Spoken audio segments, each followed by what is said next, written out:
In the last few months here, I went through a pretty significant personal trauma. And in the course of dealing with that, I've found a few strategies that help me cope with the aftermath of that.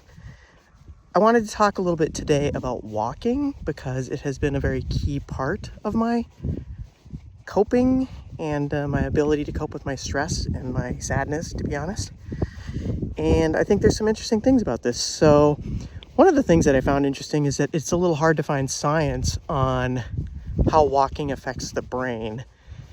I know that for me, I have felt very physically the differences between using walking versus not walking.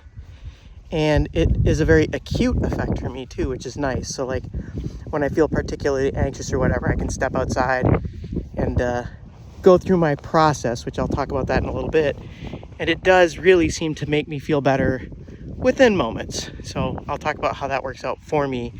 This is not medical advice. Like I said, I don't even understand, like there's not a lot of science on how it affects the brain health. There's plenty on how it affects your physical health, your cardiovascular improvements and, your physical improvements as far as like leg strength and whatnot. It's a great exercise, which is also going to help your brain if you're physically healthy. But the brain science is a little more obscure, and I'll talk about what I found. So there's a paper in the Proceedings of the National Academies of Sciences, and the paper talks about walking and how it affects this part of your brain. It's the subgenual region of the medial prefrontal cortex. So this is in the middle of your brain, and it's below the corpus callosum and cingulate gyrus. So I'll show you a picture of that. And this part of the brain is interesting because it's kind of like a check valve on certain kinds of cognitive processing. And when this part of the brain is working well, it helps us basically think about something for a little while and move on. In certain disorders, it can get overactive and you end up with rumination, so thinking about something and then not being able to stop thinking about it. So for me, I've been through a personal tragedy, and the thoughts about what could have been different, how could I have handled things differently, how could I have prevented it, like all of these things, keep occurring to me over and over. And this is still true. I'm still, dealing with this whole situation. And it turns out that this paper talks about walking in nature specifically. So you see him out here in the woods. And what they say is that walking in nature specifically, and they say for like up to 90 minutes, helps to quiet this part of the region of your brain. And I'm not telling you that this is the mechanism that is working for me. I actually have some different thoughts about this as well. But like I said, it's kind of hard to find the science on this. Interestingly, also for me, was that they said that the same effect is not observed when people do this same activity, like 90 minutes of walking in an urban environment. So there's something about being out here in the woods that they found is particularly beneficial for quieting that part of your brain that is responsible for thoughts that, perseverate, that continue to, go over and over. Also about that part of the brain, it gets disordered in other things too, like Huntington's disease. That region of the brain is one of the earlier areas that's affected. And like you'll get some OCD symptoms, for example, obsessive compulsive disorder type symptoms. So walking in nature apparently turns down the volume on that part of our brain. Where my walking routine differs from what I just described is that I usually do this not for 90 minutes, but I kind of break it up throughout the day. I work at a desk all day, and when I start to get the physical symptoms of anxiety, start getting, maybe tired, a little distracted, my brain starts to turn to some of those, again, like repetitive thoughts that are, stressful.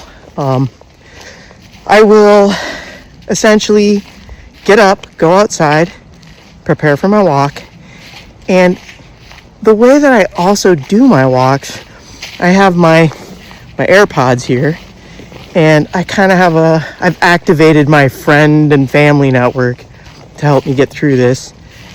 And I call someone and I walk with them. I'm far away from home right now too. It's important to note that I don't really have anybody close by me because we moved to a different location and all of my family is like 1,000 miles away.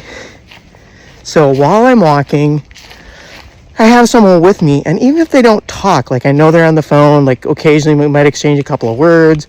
Sometimes we have a full conversation, and it really helps get my mind off of things. Like it really changes that physical sensation in my gut, you know, like that knot in your stomach kind of thing that happens when you're really stressed. So the walking is important, and the talking is also really, really helpful for me. So how much am I walking? Right now, I probably get out here 3 times a day, and I would say I usually walk for 20 minutes, maybe 30 minutes. If it's during the workday, you know, I'll do like 15 minutes. And if I can't come out here to the woods, you know, like because I have something to do, like maybe a meeting in like 15 minutes or something, I'll just walk around, you know, a parking lot or something and talk to someone. So that's kind of my routine, and it really does physically feel better. Again, not medical advice, but it's definitely something I would consider adding to whatever other therapy you have. And in fact, I would like to talk a little bit more about the rest of my my process for dealing with my stress in a longer video, a little more. There's other features of what I do to take care of myself that might be of interest. So the reason why I made this video is because, like I said, this was important for me as a tool for my own recovery and kind of maintenance of my mental health. It's one piece of my therapy, and I actually do have a therapist who I talk to, which I am very much in favor of people, you know, getting professional help. And she has been impressed with how well I've held up under my circumstances. So she actually suggested that maybe this is something I could share with people. So I hope that you find this interesting. I definitely want to, like I said, make a longer video about some of the other tools that I've been using to help me cope. But walking and talking to my network of friends and family has been very key to my survival right now. So I hope this is of use to you. And if you have any thoughts, you know, leave a comment. Share your own stories. You got a suggestion for me for things that would help, you know, let me know what you do to cope. All right. Thank you.